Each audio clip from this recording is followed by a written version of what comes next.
Il est 20h, vous regardez la télévision Futur Média. Madame, monsieur, bonsoir. Je suis ravie de vous retrouver. Voici les titres de cette édition. Dispersé par les forces de l'ordre sur le rond-point de la RTS, le Front pour la défense du Sénégal n'aura finalement pas marché ce 14 octobre. Alors que la police s'est servie de gaz lacrymogène, Guy Marius Sagna a été interpellé. Renouvellement du bureau de l'Assemblée nationale. Ce vendredi, les députés ont voté pour élire les présidents des groupes parlementaires. Nous aurons des informations là-dessus en début d'édition. Le président du Conseil suprême pour la Hadia en Afrique n'est plus. Cheikh Ousmane Diagne, dont la levée du corps a eu lieu ce matin à l'hôpital principal de Dakar, en présence du président de l'Assemblée nationale. Conférence de presse des travailleurs de la société Dakar-Bamako Ferroviaire. Inquiets pour l'avenir de l'entreprise, ils interpellent les gouvernements sénégalais et maliens. Selon eux, il y a des retards dans le paiement des salaires et des arriérés de cotisations. Ce soir, la chronique du JT est dédiée à notre consoeur Degen Chimère Babou, disparue dans la nuit de mercredi à jeudi. Une très grande dame qui va beaucoup manquer au Sénégal. Voilà pour les titres, le développement, c'est dans une poignée de secondes.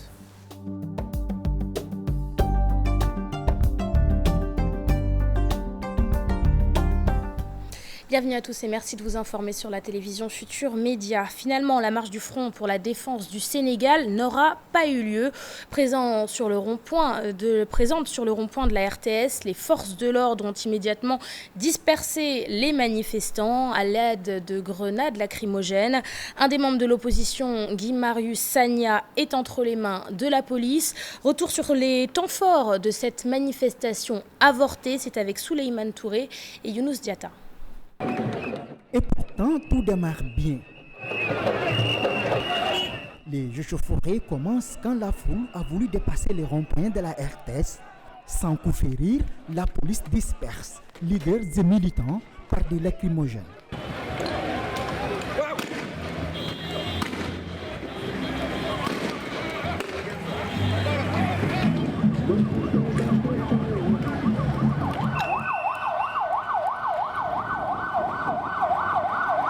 Manko Watu Sénégal rebrousse chemin. À la place de l'obélix, Guy Marius Sagna envoyé au sol avant d'être interpellé par la police.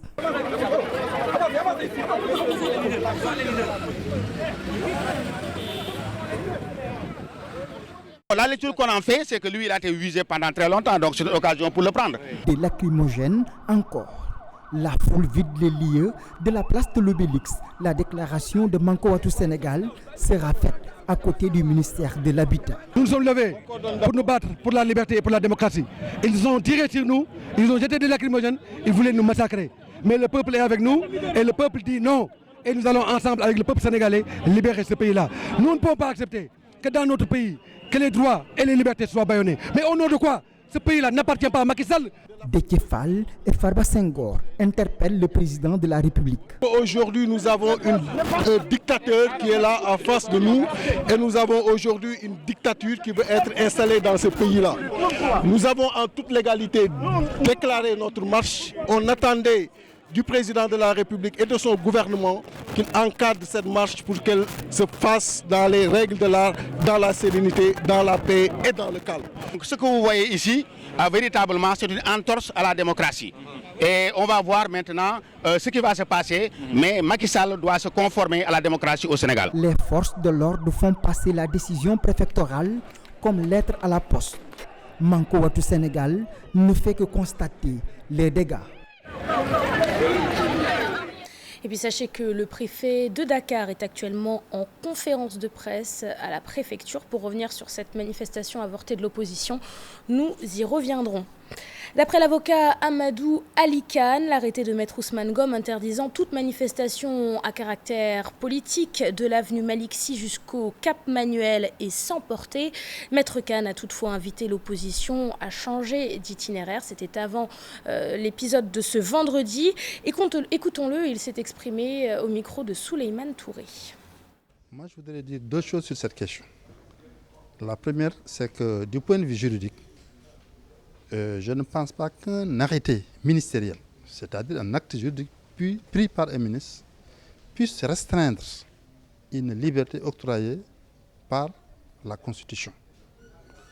Or, la marche est un droit consacré par la Constitution en son article 10. Donc, de mon point de vue, on ne peut pas opposer valablement, du point de vue juridique, un arrêté ministériel pour restreindre le droit à la marche. En deuxième lieu, je voudrais dire aussi que une société, même politique, doit aussi être bâtie sur des convergences. La marche est autorisée, elle est encadrée et on a fixé des limites. Moi, je souhaiterais que, pour une fois, que les leaders de l'opposition s'en tiennent à l'itinéraire qui a été fixé et éventuellement, il peut être permis qu'arrivé à ce lieu, que la foule se disperse et que les leaders continuent jusqu'à la place Washington, si tant est qu'ils ont un message à porter au ministre de l'Intérieur. Je vous l'annonçais en titre, renouvellement ce vendredi du bureau de l'Assemblée nationale. Les députés ont procédé au vote pour élire les présidents des groupes parlementaires. Les libéraux et démocrates n'ont pas présenté de liste et ont porté leur choix sur Aïda Mbodj, seule candidate à ce poste. Du côté de la coalition au pouvoir, Benno Bokk Yakaar, rien ne change. Moustapha Diakhaté conserve la présidence du groupe.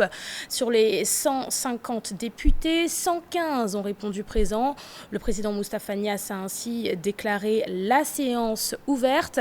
D'après notre correspondant présent en ce moment même à l'hémicycle, nous sommes en mesure de vous dire que Maguette Diop du Parti Socialiste remplace Barthélémy Diaz. Pas encore par contre de remplaçant à Ousmane Gom, député démissionnaire du Parti démocratique sénégalais. Merci, monsieur. Merci, chers collègues. La parole est à notre Petro-Tim Sénégal, une décision qui, selon Birahim Seck, ne change en rien le dossier. Membre du Forum civil, il assure que le combat se poursuit et il demande les explications du chef de l'État. Autre avis, celui de l'analyste politique Mamadou Sy Albert. Selon lui, la démission d'Aliou Sall peut faire baisser la pression autour de lui. Plus de détails avec Al-Hassan Ba et Léane Yafouna. Une démission qui ne fait ni chaud ni froid à Birahim Seck. D'abord, quelques interrogations. Si M. Aliou Sall démissionne, est-ce que ça nous donne des éclaircissements sur les conditions d'octroi des 2 blocs de Kayar et de Saint-Louis? Non. Est-ce que si M. Aliou Sall démissionne, ça nous élucide sur les conditions de transaction entre Petro-Tim et Timis Corporation et tout récemment également avec Petroasia? Non. Je ne suis pas sûr que le fait qu'il ait décidé de se retirer de Petro-Tim, ça puisse faire baisser en tout cas la critique. La question n'est plus il est impliqué ou il n'est pas impliqué, mais la question c'est la gouvernance du dossier. Le membre du Forum civil rappelle mener un combat de principe. Il interpelle le chef de l'État sur le rapport de l'IGE et selon l'analyste politique, Aliou Sall constitue un prétexte politique idéal pour l'opposition. Nous avons le droit de savoir dans quelles conditions les contrats ont été octroyés à Petro-Tim Limited.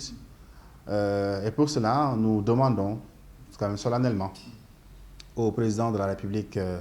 Macky Sall, de déclassifier le rapport de l'IGE sur Petrosen suite à une plainte déposée par l'entreprise Tullow Oil. Est-ce que l'opposition ne prend pas Aliou simplement pour un prétexte, pour essayer d'isoler le président de la République, pour essayer de mettre en mal le président avec l'opinion? Je ne suis pas sûr que le fait qu'il ait décidé de se retirer de Petro-Tim, ça puisse faire baisser en tout cas la critique. Le désormais ex-administrateur de Petro-Tim Sénégal, promu directeur marketing Afrique de Timis Group, un challenge. Il va vraiment être un acteur à l'échelle de l'Afrique. Ça a peut-être même beaucoup plus d'importance pour lui, pour ses affaires. C'est pas ça qui est important. Je pense que Franck Timis, c'est de la diversion. Cette question, c'est une question d'État. Et on ne joue pas avec. Sa démission pourra-t-elle mettre à l'aise son grand frère, le président Sall? Cette thèse avancée reste indifférente à Birahim Seck. Tout ce qu'il demande, c'est d'éclairer l'opinion publique. L'État du Sénégal, toujours déterminé à faire des énergies renouvelables une alternative. Une déclaration du directeur général de l'Agence nationale pour les énergies renouvelables. Je vous propose d'écouter Djiby Ndiaye. Ses propos sont recueillis par Mame Biram Diouf. Les énergies renouvelables, que ce soit l'énergie solaire, l'énergie éolienne, la biomasse, la petite hydraulique, l'énergie marémotrice, c'est de l'énergie propre effectivement que nous pouvons produire à grande échelle et à des coûts moindres. Le pétrole pourrait être utilisé effectivement à autre chose. Mais aujourd'hui, pour la production d'énergie et même pour d'autres, la production d'énergie électrique principalement et la production d'autres types d'énergie liées au développement de la vie, l'option faite sur les énergies renouvelables est liée surtout à la protection de l'environnement. C'est pour dire seulement que l'énergie renouvelable, effectivement, a un autre rôle que uniquement de venir régler les problèmes énergétiques du Sénégal. Quand je dis régler les problèmes énergétiques, régler le déficit énergétique. Le déficit énergétique, il y en avait. Mais aujourd'hui, si ce n'est que régler cela, on pourrait installer des centrales fossiles. Elle vient de le dire, nous avons déjà en projet une centrale solaire, une centrale charbon de 125 mégas. Nous avons la possibilité également de mettre d'autres centrales charbon, d'autant plus que le coût de production est beaucoup moins cher. Mais l'option n'est pas cela. L'option est de faire de sorte que l'énergie produite soit de l'énergie propre. L'option est de faire qu'on puisse atteindre les objectifs du développement durable fixés par les Nations Unies. Et justement, utilisation des énergies renouvelables, le Sénégal se fixe l'objectif d'atteindre 20% d'énergie mixte en 2017. En prélude à la 3e édition du Salon africain de la recherche et des innovations au Sénégal et de la 2e conférence africaine sur les énergies renouvelables, une conférence de presse a été tenue. Retour sur celle-ci avec Mame Biram Diouf et Ababakar Kamara. Ces deux grands rendez-vous que Dakar s'apprête à accueillir seront de forts moments d'échange sur les politiques en matière d'énergie renouvelable en Afrique, une façon de renforcer les acquis tout en s'inscrivant dans la dynamique de la conférence des parties. Nous voulons simplement nous inscrire dans la continuité de ce qui se fait dans notre pays, c'est-à-dire cette synergie, cette discussion entre les différents acteurs. Donc c'est dans ce cadre aujourd'hui, voyant que l'énergie a un impact sur les objectifs du développement durable et sachant que nous devons aller au niveau de la COP22 avec des recommandations pour quand même l'atteinte de ces objectifs de développement durable, nous avons pensé utile cette année de mettre ensemble nos synergies. Le Sénégal ne veut pas être en reste, multipliant ainsi les efforts afin d'atteindre la barre des 20% en termes d'énergie mixte. L'objectif du chef de l'État cette année, on est à 1% effectivement, mais c'est que pour 2017, que nous puissions atteindre au moins les 20% de l'énergie mixte, aussi bien en énergie solaire, en énergie hydraulique, mais également de l'énergie que nous produisons déjà. Donc obtenir 20% en un an, c'est possible parce que le privé aujourd'hui a accepté d'accompagner la politique de l'État, donc a mis en place des centrales, mis en place des moyens pour que quand même que cet objectif soit atteint. Nous pensons donc que c'est possible que le Sénégal, même s'il a pris du retard, puisse rebondir et retrouver au moins sa place à travers ces pays qui sont en avance aujourd'hui dans le secteur des énergies renouvelables.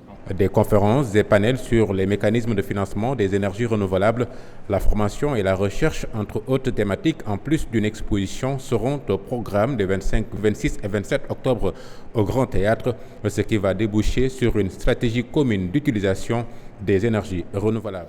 Cheikh Ousmane Diagne n'est plus. Le président du Conseil suprême pour la Khadria en Afrique s'est éteint. La levée du corps a eu lieu ce vendredi matin à l'hôpital principal de Dakar et en présence du président de l'Assemblée nationale, Moustapha Niasse, Cheikh Hassan Affal et Younous Diatta. Une foule composée de parents et proches, des compagnons de lutte, beaucoup d'émotions. Le rappel à Dieu de Cheikh Ousmane Diagne laisse un vide. L'ancien président du Conseil suprême de la Khadria pour l'Afrique a reçu ses derniers honneurs. Ousmane Diagne était un exemple de générosité et de détermination, de volonté et de courage. Et les appels qu'il faisait chaque année au moment de la ziara de Nimjat sont restés encore et font écho dans nos oreilles.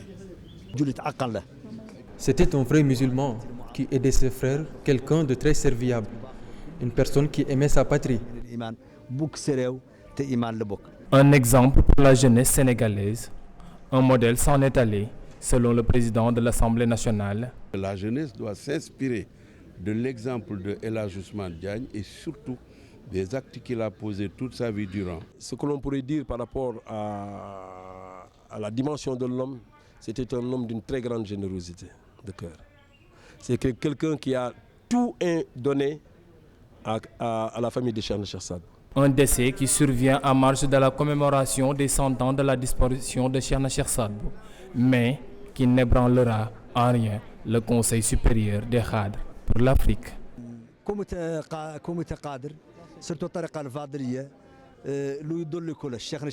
Le Conseil n'aura point de difficulté après la disparition de Cheikh Ousmane, car les affaires de Cheikh Saad Bou iront toujours de l'avant.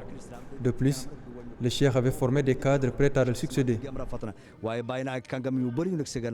La dépouille s'en va, laissant derrière elle une famille éplorée. Cheikh Ousmane Diagne repose désormais au cimetière de Ngaparou. Parlons à présent des pratiques de certains médias sénégalais qui n'hésitent pas à publier des photos choquantes pour le jeune public et qui violent l'intimité des personnes, de leur famille. Récemment, des images de dépouilles mortelles ont été postées sur les sites internet. Indécence, manque d'éthique et de déontologie. Aïssatou Paye et Mohamed Dien pour le reportage.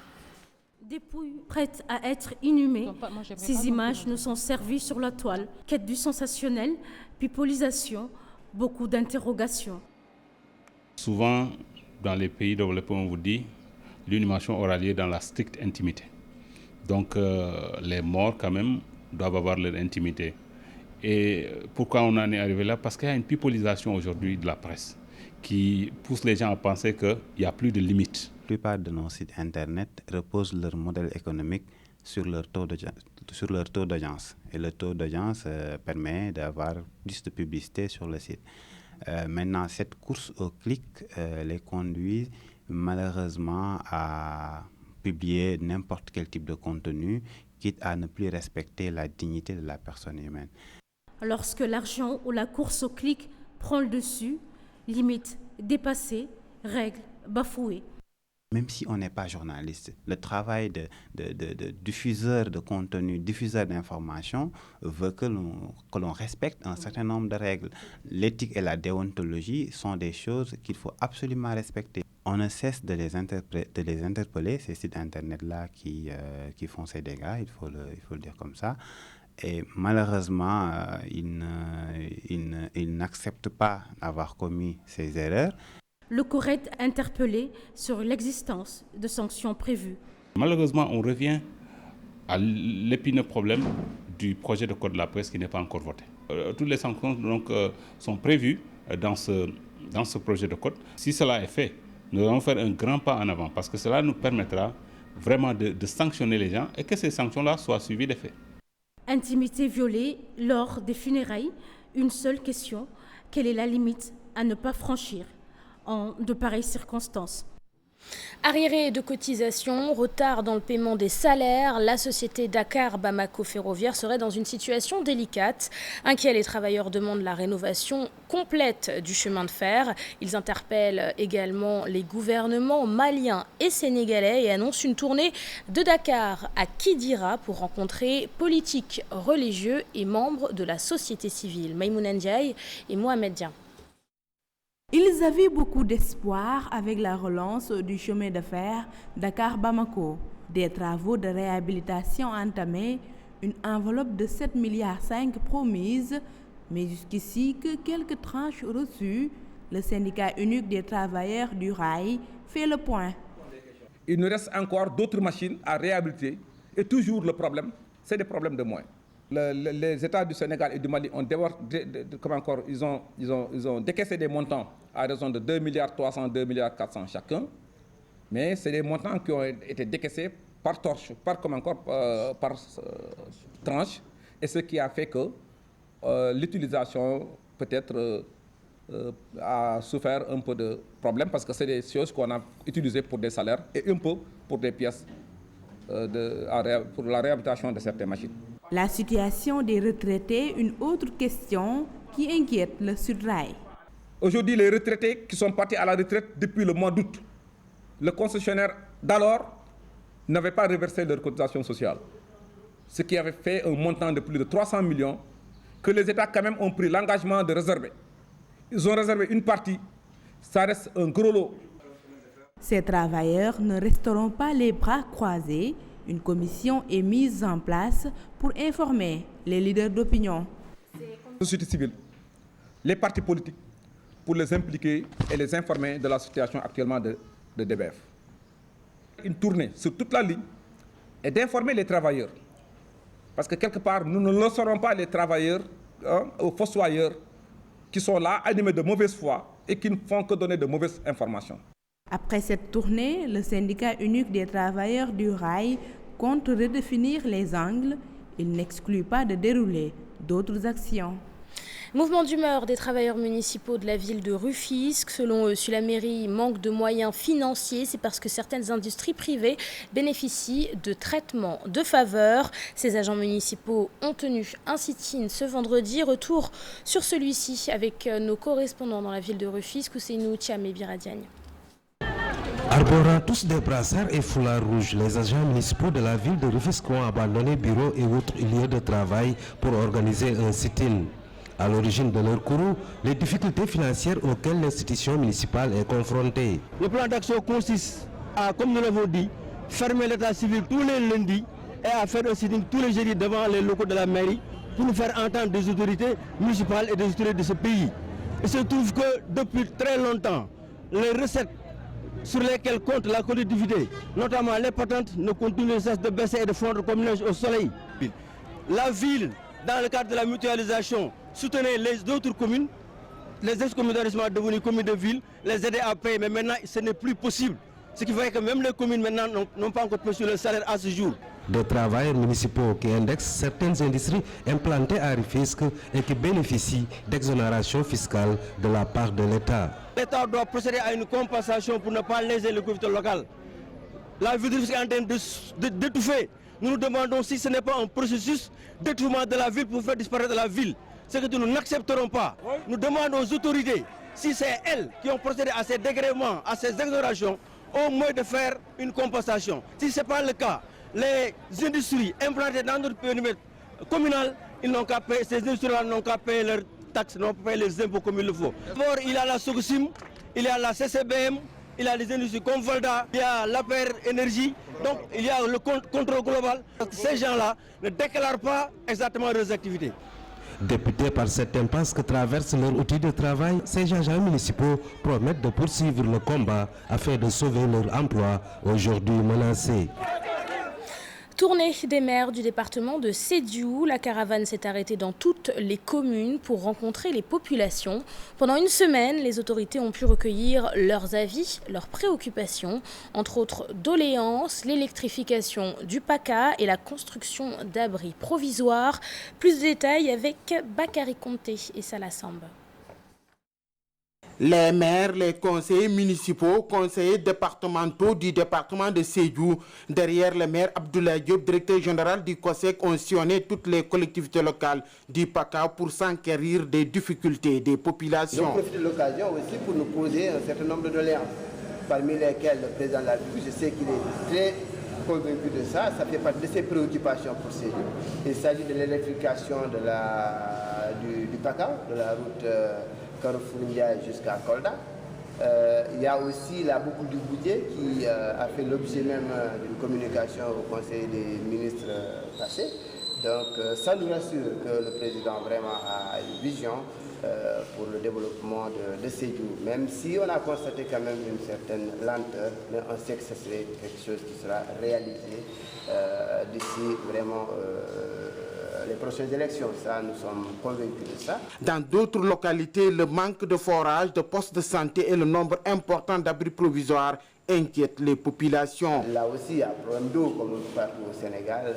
Nous avons posé des questions de forage. Il y a aussi des questions de santé, où vraiment à Samekanta, où on a constaté qu'il n'y a même pas de poste de santé. Et que, franchement, pour nous, c'est une urgence quand même que des communes comme Samekanta puissent disposer au moins d'un poste de santé d'ici peu. Ça, c'est une doléance vraiment cruciale. Il y a aussi d'autres préoccupations sur l'éducation. Il y a des abris provisoires un peu partout qu'on constate, même si on a constaté depuis 2 ans maintenant que chaque année, au moins, chaque collectivité locale bénéficie d'un appui au moins de la construction de 2 salles de classe. Ces maires du département de Sédhiou ont promis de rendre compte aux autorités gouvernementales pour prendre en charge toutes ces préoccupations. Édition 2016 du Grand Magal de Touba, le comité d'organisation est en plein préparatif. À Dakar, pendant 2 jours, plusieurs manifestations culturelles vont être tenues. Cette année, le thème choisi est identité islamique et mondialisation.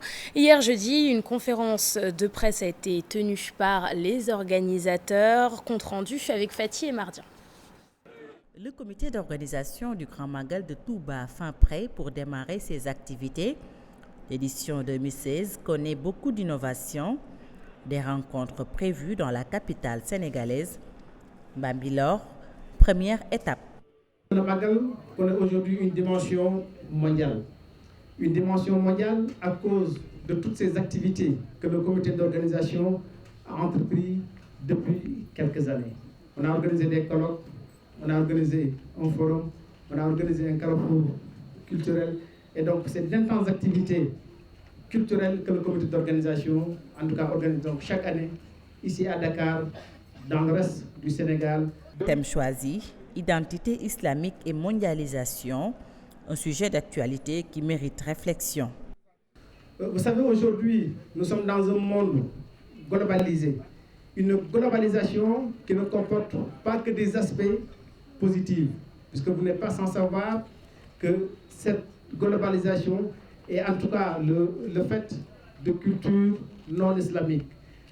Et le véhicule de cette mondialisation, le vecteur de cette mondialisation, c'est les nouvelles technologies de l'information, et tout cela est dominé par les sociétés occidentale. Le Grand Magal de Touba occupe une place de choix dans le calendrier musulman sénégalais. Le comité d'organisation promet de jouer sa partition afin de mettre en valeur ce grand événement religieux. Le Magal est un moment, je dirais, capital, puisque c'est un moment de brassage culturel, c'est un moment d'intenses activités culturelles. En tout cas, c'est un moment qui est mis à profit par les acteurs économiques pour booster de manière générale l'économie sénégalaise. Et c'est ça aussi qui fait, disons, que le Magal a une dimension multiple.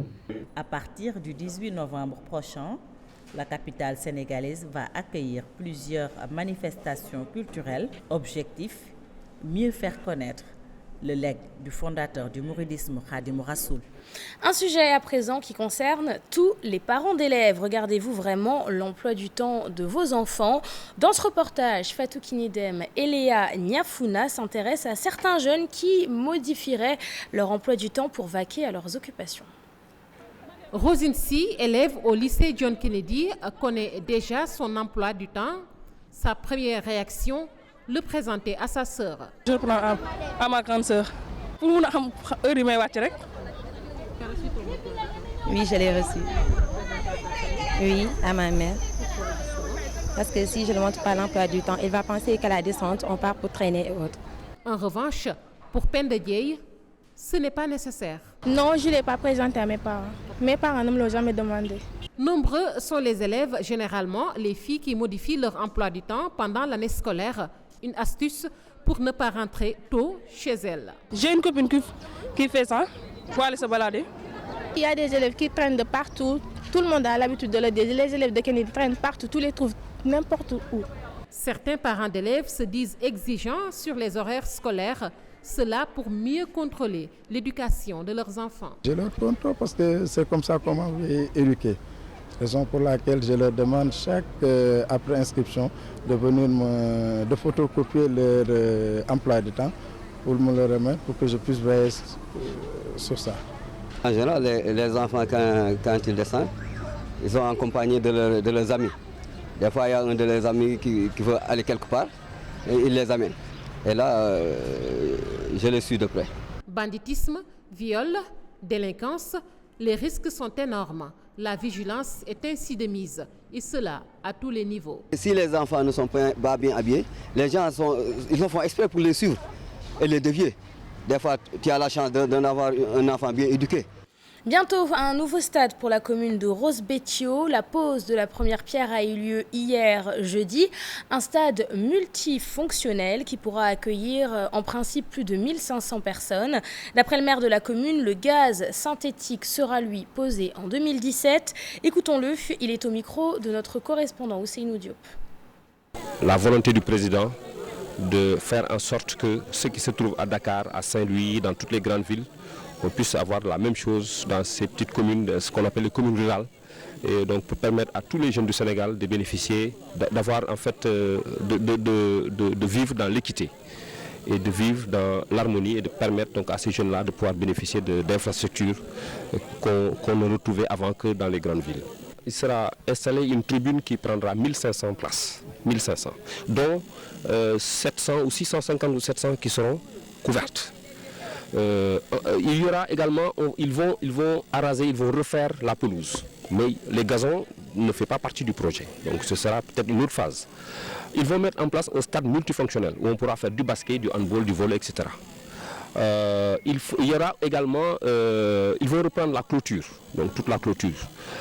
Il y aura aussi, je veux dire, un espace où les gens pourront faire un peu de musculation, etc. Donc vraiment, il y a toutes les commodités pour que les jeunes puissent vraiment s'adonner à leur pratique sportive. Ce soir, la chronique du JT est un hommage à notre regretté consoeur, Degen Chimère Babou, qui nous a quittés dans la nuit de mercredi à jeudi. Une grande dame, une confidente et qui va beaucoup nous manquer. Papis Diao.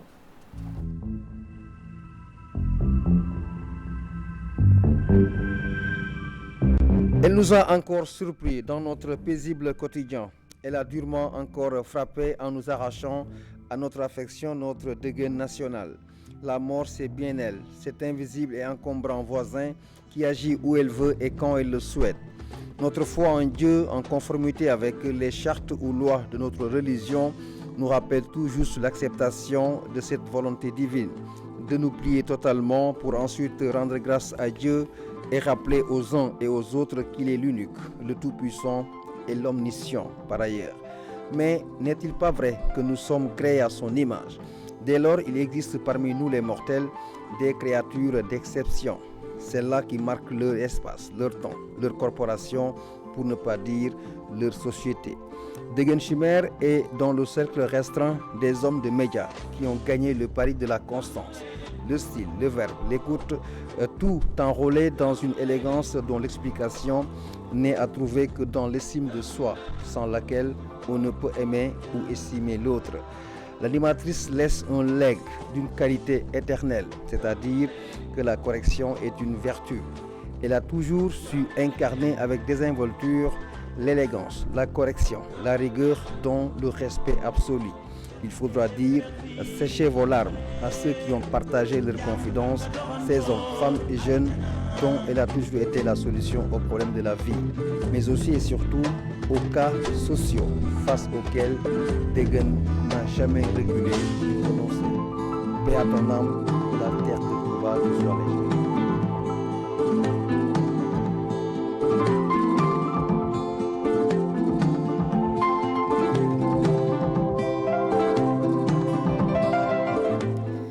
Je tiens personnellement à présenter mes sincères condoléances à la famille et au mari de Tata Degen. C'est la fin de cette édition. Merci de l'avoir suivi. Bonne suite des programmes. Je donne le témoin à mon confrère Bouba. Bonsoir Bouba. Bonsoir Léa. Merci.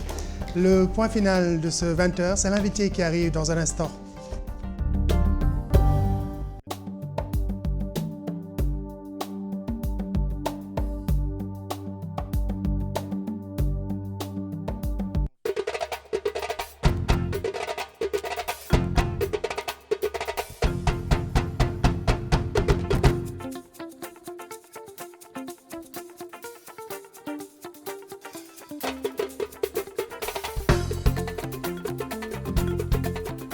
Alassane Seck, secrétaire exécutif de la LSDH, à l'invité d'Antoine Diouf. Nous le retrouvons tout de suite. Antoine, c'est à toi. Bonsoir et bienvenue.